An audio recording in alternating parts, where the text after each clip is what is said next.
Dear colleagues and participants in the conference, my name is Krasen Angelov, a representative of the Technical University of Gabrovo, and I will present our paper on development of mesh network in an indoor scenario for application in IoT communications. The need for digital transformation in the industry and the related development of the Internet of Things has led to the rapid development of various communication technologies and approaches for the implementation of flexible and intelligent communication networks. The main direction is wireless technologies, which make it possible to accelerate the wide range of new applications and services related to smart cities, industry, and e-government. This paper discusses the possibilities for deploying low-power mesh networks in an indoor scenario based on IQRF technology. Important communication parameters, approach advantages, and technological limitations will be highlighted. As an example, a study of network behavior and efficiency in an indoor scenario will be considered. The IoT concept requires the implementation of a heterogeneous network environment. A huge number of IoT end devices share their data through a gateway, and its management can be realized through various wireless technologies for data transmission over small and long range of distance. For this purpose, many communication protocols and standards have been developed. One of the appropriate and promising technologies is the IQRF wireless communication platform.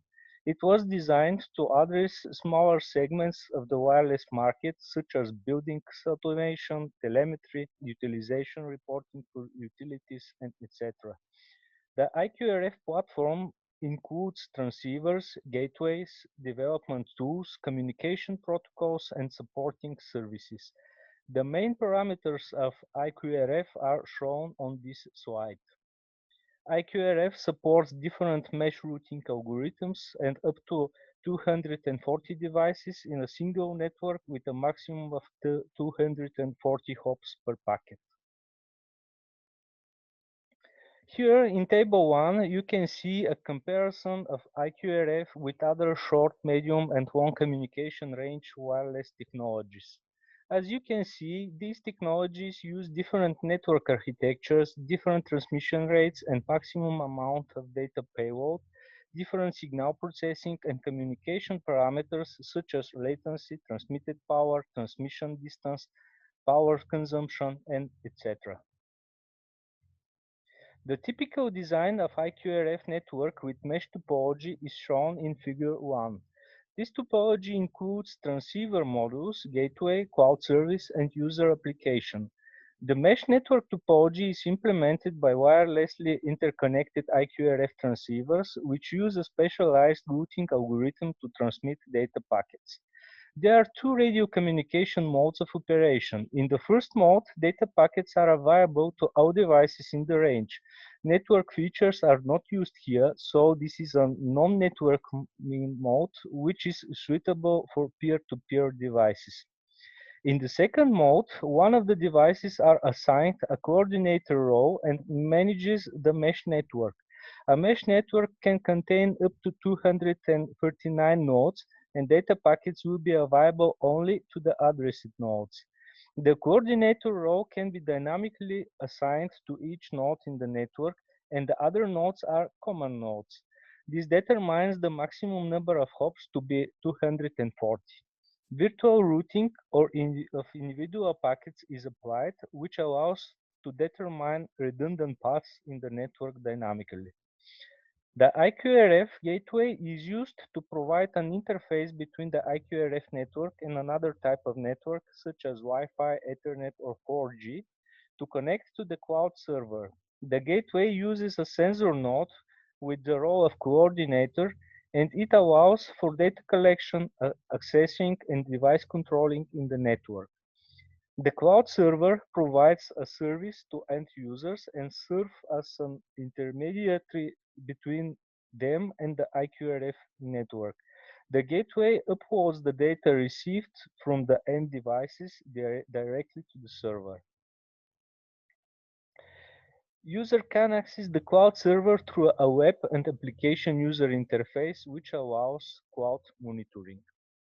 We are considering an experimental setup for the implementation of IQRF network and scenario for indoor measurement in a single floor of the University building of Technical University of Gabrovo. In figure 2 is shown the floor architectural plan.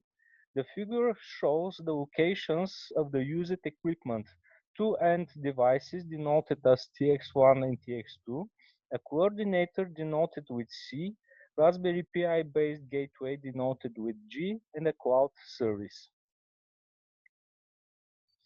The network architecture for the considered indoor scenario is shown in figure 3. The end devices include a transceiver and a sensor or relay module.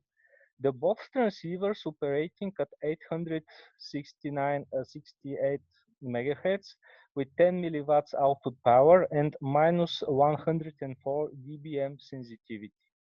The sensor module is connected to the first transceiver TX1 and it is intended to measure temperature, light intensity, and voltage. Its block diagram is shown in figure 4a.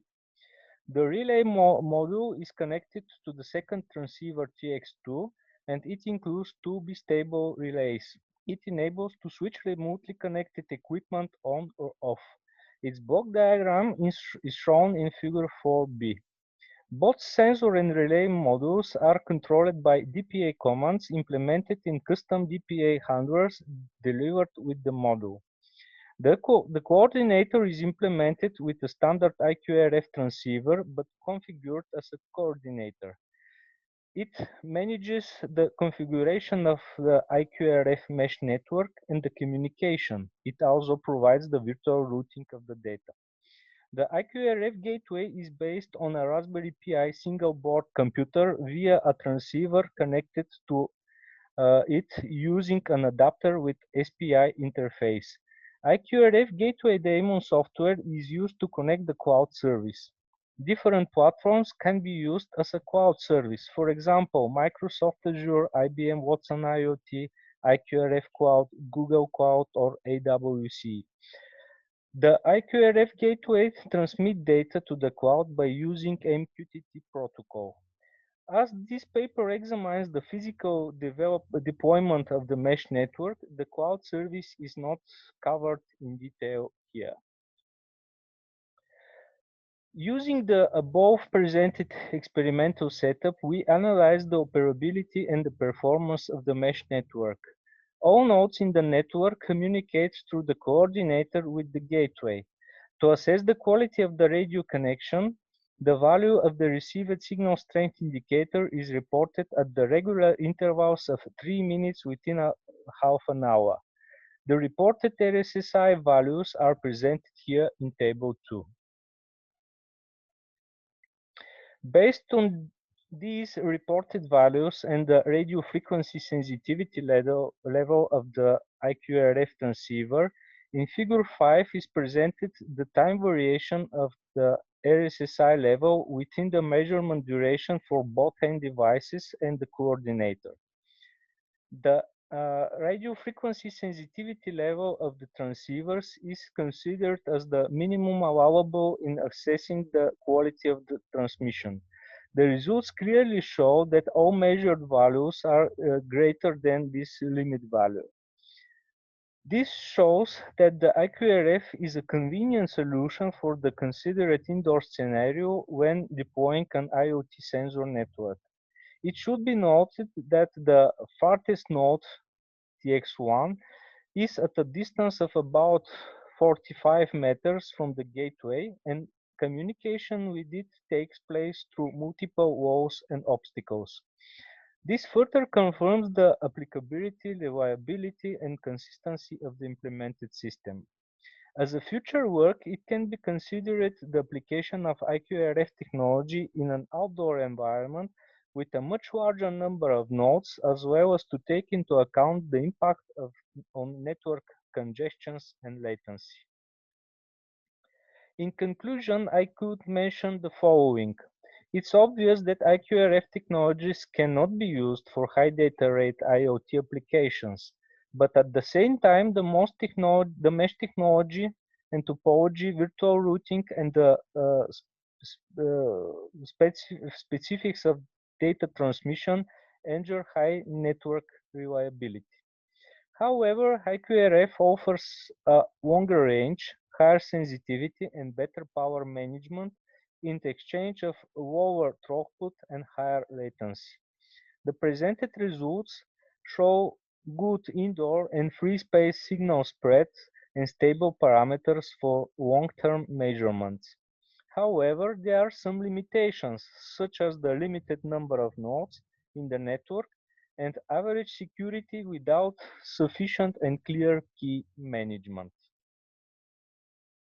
Thank you for your attention. If you have further interest or questions about our network, about our work, please feel free to contact us by email.